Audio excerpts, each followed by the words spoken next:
Bentar, itu beneran terjadi? Enggak, serius deh. Coba tarik nafas dulu sebentar. Soalnya kayaknya kita semua baru aja jadi saksi mata momen dimana Road to WrestleMania 42 tuh gak cuma berubah, tapi bener-bener dibajak.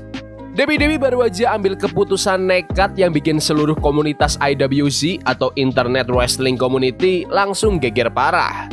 Di episode SmackDown yang kayak biasa, Cody Rhodes tiba-tiba mengakhiri masa kejayaan sang Scottish Warrior Drew McIntyre dan resmi jadi juara Undisputed WWE untuk yang ketiga kalinya. Nah, aku tahu apa yang kalian pikirin. Pasti kalian lagi melongo depan layar sambil teriak. Tapi kan Elimination Chamber baru aja kelar dan The Orton baru banget dapat tiket buat main event. Terus ngapain momentumnya dirusak sekarang? Berasa kacau banget kan, kayak WWE sengaja ngerusak mesin yang lagi lancar-lancarnya. Tapi guys, setelah aku cek lagi catatanku dan aku ngeliat pola bookingan di era Triple H ini, aku mau kasih tahu ke kalian. Ini bukan kesalahan, ini adalah langkah catur yang benar-benar terhitung dan ngeri banget. Di video kali ini kita bakal bahas 3 alasan besar di balik layar kenapa Cody Rhodes harus ngambil gelar itu dari Drew McIntyre sekarang juga. Kita bakal ngomongin soal mentor versus murid, lahirnya kembali si Samoan Werewolf, dan alasan kenapa Triple H lagi berusaha banget matiin yang namanya prediktabilitas. Ambil takjil dulu, duduk yang nyaman, karena jalan menuju Showcase of the Immortals baru aja jadi makin berbahaya. Kita mulai dari masalah paling gede di sini. Alasan nomor 3, The Legend versus The Legacy. Coba deh inget-inget lagi. Jauh sebelum ada rambut pirang, tato di leher, dan Pyro Kingdom, Cody Rhodes itu cuma anak muda pakai kaos yang lagi nyari jati diri. Terus siapa yang kasih dia arahan? Randy Orton. Era The Legacy itu bukan cuma sekedar faksi biasa, itu adalah kelas tingkat tinggi soal perang psikologis. Randy nggak cuma mimpin Cody, dia ngebentuk Cody. Dia nampar Cody, dia jadi mentornya, dan akhirnya dia nyiptain sosok monster yang mutusin buat cabut dari WWE demi nemuin jati dirinya sendiri.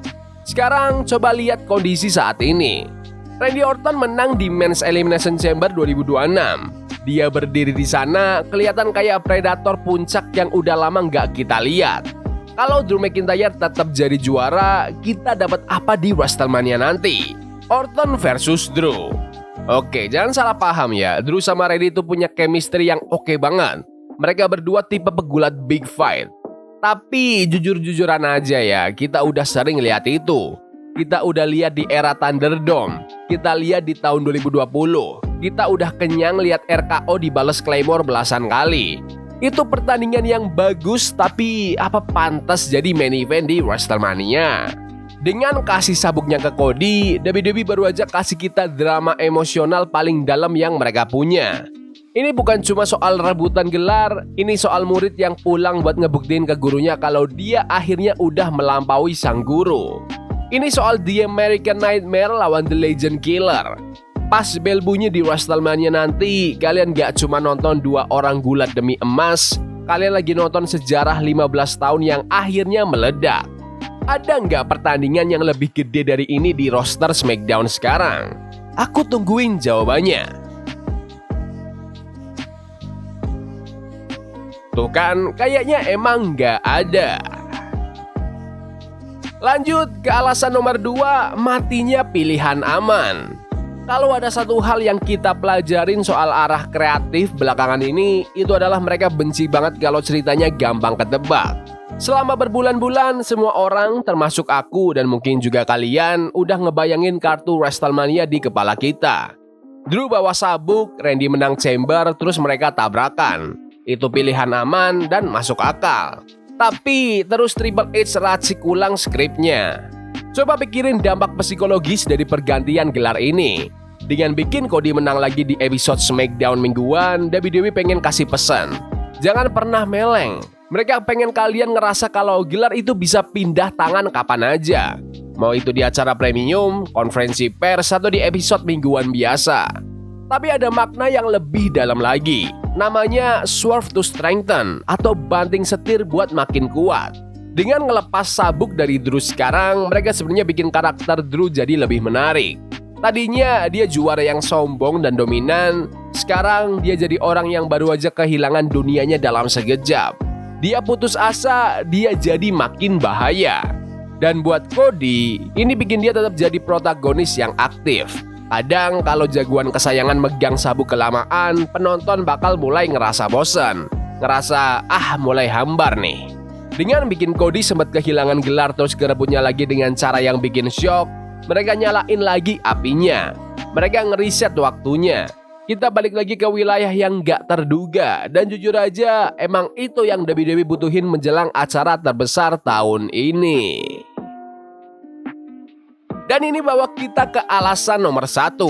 Masalah si Samoan Werewolf.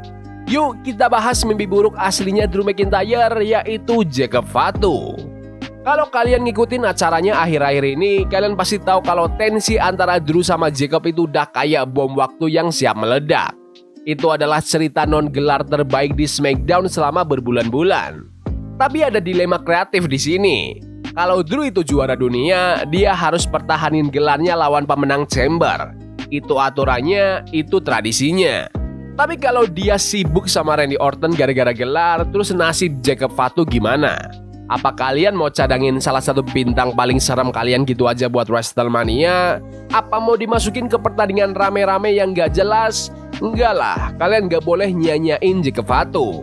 Dengan ngelepas gelar dari Drew, WWE baru aja ngebuka jalan buat grudge match atau pertandingan dendam terbaik di kartu pertandingan di Mania nanti.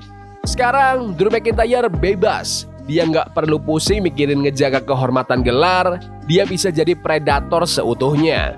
Dia bisa jadi Scottish Psychopath mode penuh lawan Jacob Fatu di pertandingan yang bahkan nggak butuh sabuk buat berasa kayak main event. Bayangin visualnya, Drew McIntyre versus Jacob Fatu. Tanpa aturan, kekerasan total, ini bakal kasih Drew kemenangan besar atau kekalahan yang telak banget. Yang ngebentuk karakternya jauh lebih dapat dibanding cuma pertahanin gelar standar lainnya. Ini bikin kartu WrestleMania jadi lengkap.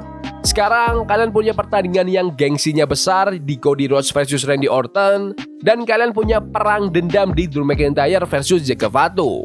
Ini untung banget buat fans dan untung besar buat kualitas pertandingan di acaranya nanti.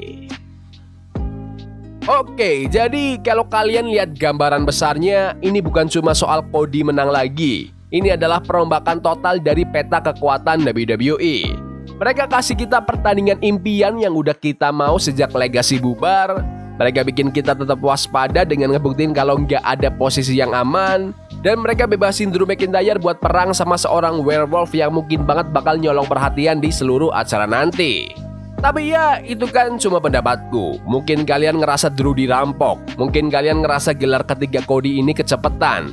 Atau harusnya pertandingan lawan Randy Orton nggak usah pakai sabuk segala. Aku pengen tahu pendapat kalian. Apakah kalian langsung melongo pas wasit ngetok hitungan ketiga di SmackDown kemarin? Atau kalian udah nebak ini dari lama?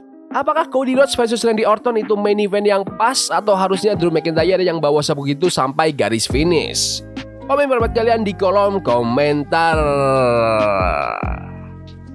Ya udah gitu aja video hari ini. Jangan lupa like dan subscribe ke channel ini karena gue pengen 20.000 subscribers di bulan ini. Tolong bantu.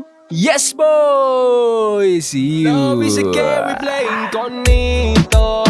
Forbidden fire on Nico.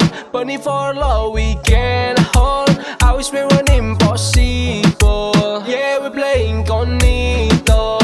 Forbidden fire on Nico. Bunny for love we can hold. I wish we were impossible.